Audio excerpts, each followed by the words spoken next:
अस्सलाम वालेकुम। बिस्मिल्लाहिर्रहमानिर्रहीम। रब्बि इश्रह ली सदरी व यस्सिर ली अमरी वहलुल उक़दतम मिन लिसानी यफ़क़हू क़ौली। आपके सामने 3-4 अहम तरीन ख़बरें रखने जा रहे हैं और इन ख़बरों की तफसील से पहले आपसे रिक्वेस्ट है कि हमारे चैनल को सब्सक्राइब करें और हमारी वीडियोज़ को लाइक करें। सबसे पहली ख़बर है, आप सुन रहे होंगे कि फॉर्म 45 और फॉर्म 47 की बड़ी बाज़गश्त चल रही है और 2 दिनों से जो असम्बली के इजलास हो रहे हैं उसमें भी इस बात पर काफ़ी ज़ोर दिया जा रहा है। अब आपको इंटरेस्टिंग बात बताते चलें कि फॉर्म 47 में जीते हुए जो लोग हैं, फॉर्म 47 वो फॉर्म है जिसमें फॉर्म 45 को जमा करके एक नतीजा दिया जाता है जो इलेक्शन कमीशन फॉर्म 47 में देता है। यानी इसमें फॉर्म 47 जो है वो इलेक्शन कमीशन ने जारी किया धांधली के ज़रिए, और फॉर्म 45 वो है जो तमाम तहरीक इंसाफ के उम्मीदवारों के पास ही नहीं, इनके मुखालिफ उम्मीदवार जो थे, पीपल्स पार्टी वाले, जमात इस्लामी वाले, तहरीक लब्बैक वाले और आज़ाद लोग उस हल्के में जो थे, उनके पास भी फॉर्म 45 मौजूद हैं और उन पे तमाम सियासी और आज़ाद लोगों के पोलिंग एजेंट्स के दस्तखत होते हैं। वो सिर्फ फॉर्म 45 है जो ऑथेंटिक है और वो सारे फॉर्म 45 तहरीक इंसाफ के लोगों के पास मौजूद हैं। और अब नवाज शरीफ जब कौमी असम्बली में हलफ उठाने के बाद रोल पर साइन करने जाते हैं, यानी वो अपनी अटेंडेंस लगाते हैं, तो वहाँ उनके साथ जो लोग शामिल होते हैं वो तमाम वो लोग हैं जो फॉर्म 45 में हारे हुए हैं और फॉर्म 47 में उन्हें इलेक्शन कमीशन ने जितवा दिया है। अब उसमें मैं आपको बताऊं कि पहले नंबर पे तो खुद नवाज शरीफ हारे हुए हैं, मानसेरा से भी वो हारे हैं और NA 130 लाहौर से भी वो हारे हैं, यास्मीन राशिद साहिबा से। इसी तरह उनके साथ हैं अमीर मकाम, वो भी हारे हुए हैं, और उनके साथ थे हनीफ अब्बासी, डॉक्टर फजल चौधरी, मलिक अबरार, दानियाल चौधरी। ये इन सब के हिसार में जाकर ये रोल पर दस्तखत किए इन्होंने। जब ये दस्तखत कर रहे थे तो बहुत बड़ी तादाद जो गैलरी में मौजूद थी उन्होंने चोर चोर के नारे लगाए। अगली खबर आपको बतानी है कि नून लीग ने अपने पंजाब असम्बली के स्पीकर के लिए पहले इन्होंने नाम दिया था मुज्तबा शुजाउर रहमान का। ये आज से 2 हफ्ते पहले की खबर है, एक्सप्रेस न्यूज़ में मौजूद है, जिसमें नून लीग ने कहा था कि हम मुज्तबा शुजाउर रहमान के नाम पर मुत्तफिक हैं। जब इन्होंने इस नाम पर इत्तफाक कर लिया तो अचानक से नाम आया मलिक अहमद ख़ान का। आपको पता होना चाहिए कि मलिक अहमद ख़ान की खुसूसियात क्या हैं। उनकी खुसूसियात ये हैं कि उनके इस्टेब्लिशमेंट से बहुत अच्छे रवाबित हैं। एजाजुल हक साहब ने जब कहा था कि शहबाज शरीफ डिग्गी में जाकर जनरल बाजवा से मिलते थे, तो उस वक्त उनको ले जाने वाले यही मलिक अहमद ख़ान हुआ करते थे। अब आप खुद अंदाज़ा लगा लीजिए कि ये किन की फरमाइश पर इन्हें स्पीकर बनाया गया है।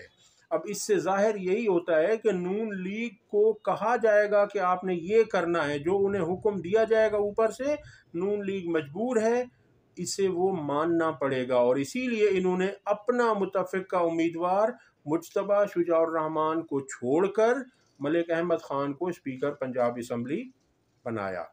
अगली खबर है कि MQM अपनी कीमत बढ़ाने की कोशिश में मसरूफ़ अमल है। वो 4 वजारतें मांग रही है जबकि नून लीग उन्हें ऐसा नहीं देना चाह रही। ज़राए का दावा है कि MQM बहुत जल्द इसी तनख्वाह पर काम करती नज़र आएगी। अगली खबर है कि मानसेरा से शहजादा गुस्तासफ की कामयाबी का नोटिफिकेशन जारी कर दिया। याद रहे कि शहजादा गुस्तासफ तहरीक इंसाफ के उम्मीदवार थे और इन्होंने नवाज शरीफ को मानसेरा से 25,000 से ज़ायद वोटों से हराया था, और इसी तरह यास्मीन राशिद से भी नवाज शरीफ 30,000 से ज़्यादा वोटों से हार चुके हैं, मगर ढिठाई से कौमी असम्बली का हलफ उठा लिया। अगली खबर है कि अली अमीन गंडापुर 89 वोट लेकर खैबर पख्तूनख्वा के वज़ीर आला मुंतखब हो गए। अली अमीन ने अपने खिताब में कहा कि सब कुरान पाक पर हलफ दें कि हम ना कोई करप्शन करेंगे ना किसी को करप्शन करने देंगे। सब MPs ने कुरान मजीद पर हलफ दिया। उन्होंने मजीद कहा कि कारकुनान के खिलाफ दर्ज तमाम मुकदमात 1 हफ्ते के अंदर ख़त्म कर दिए जाएं। वज़ीर आला खैबर पख्तूनख्वा अली अमीन गंडापुर ने असम्बली में खिताब करते हुए कहा कि इंशाअल्लाह तहरीक इंसाफ के जारी किए हुए तमाम मंसूबे खुसूसन सेहत कार्ड, पनाहगाहें और लंगर खाने यकम रमज़ान से बहाल कर दिए जाएंगे। यानी खैबर पख्तूनख्वा की आवाम को बहुत बड़ी खुशखबरी देते हुए उन्होंने कहा कि यहाँ पर हम सेहत कार्ड, लंगर खाने और पनाहगाहों का क़याम शुरू कर देंगे। ये तमाम सहूलतें हम KPK की आवाम को देने जा रहे हैं, जो कि बहुत बड़ा ऐलान था। अगली खबर यह है कि बाबर सत्तार ने जो जुर्रतमंदाना फ़ैसला दिया था वो हमारी अदालती तारीख़ का एक सुनहरी बाब है। उन्होंने याद रहे कि DC इस्लामाबाद को 6 माह की सज़ा सुनाई और उनके अलावा SSP को 4 माह की और SHO को 2 माह की सज़ा सुनाई। अदालत आलिया ने बेहतरीन फ़ैसला दिया। ऐसे दिलेर और बाउसूल कानून पसंद जज हमारा फ़ख्र हैं और अदालत को ऐसा ही करना चाहिए कि जब तक इन ब्यूरोक्रेट्स को नकेल नहीं डाली जाएगी ये कानून का एहतराम नहीं करेंगे। अगली खबर है कि तहरीक इंसाफ और सुन्नी इत्तेहाद कौंसिल ने महमूद खान अचकज़ई को सदारत के लिए उनकी हिमायत का ऐलान कर दिया। यानी तहरीक इंसाफ ने महमूद खान अचकज़ई की हिमायत का ऐलान कर दिया। वो आसिफ अली जरदारी के मुकाबले में सदारत के उम्मीदवार हैं। याद रहे कि महमूद खान अचकज़ई एक सीज़न पॉलिटिशियन हैं और ये NA 266 से मेंबर कौमी असम्बली बने और इन्होंने 67,000 से ज़ायद वोट लेकर कामयाबी हासिल की।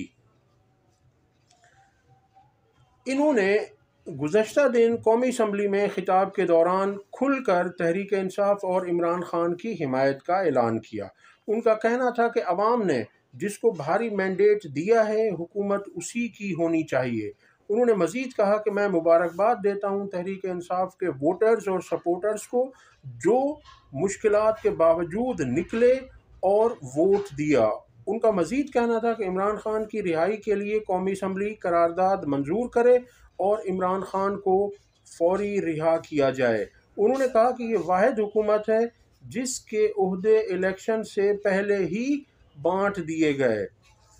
उन्होंने कहा पाकिस्तान इंतहाई ख़तरनाक दौर से गुज़र रहा है, इस तरह खिलवाड़ न करें। उनका कहना था कि जो बिकता है वो वफ़ादार है और जो नहीं बिकता वो गद्दार है। उन्होंने कहा कौमी असम्बली में करारदाद लाई जाए जिसमें वाज़ेह तौर पर कहा जाए कि इदारों का सियासत में कोई रोल नहीं होगा। जिन जजेस ने आइन का दिफा करते हुए मार्शल लॉ का साथ नहीं दिया वो हमारे हीरो हैं। उनका मज़ीद कहना था कि उन जजेस को उनके बच्चों को वो तमाम मराहत देनी चाहिए, वो तमाम मराहत मिलनी चाहिए जो उनका हक है। यानी जब उनसे नौकरी छीन ली गई आइन का दिफा करते हुए तो जब उन्हें नौकरी से हटा दिया गया तो उनके जो बेनिफिट्स हैं वो तमाम उनको मिलने चाहिए।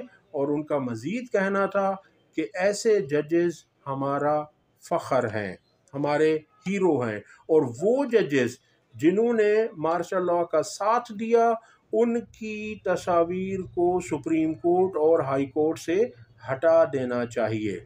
अब तक के लिए इतना ही। अगली वीडियो तक अल्लाह हाफ़िज़।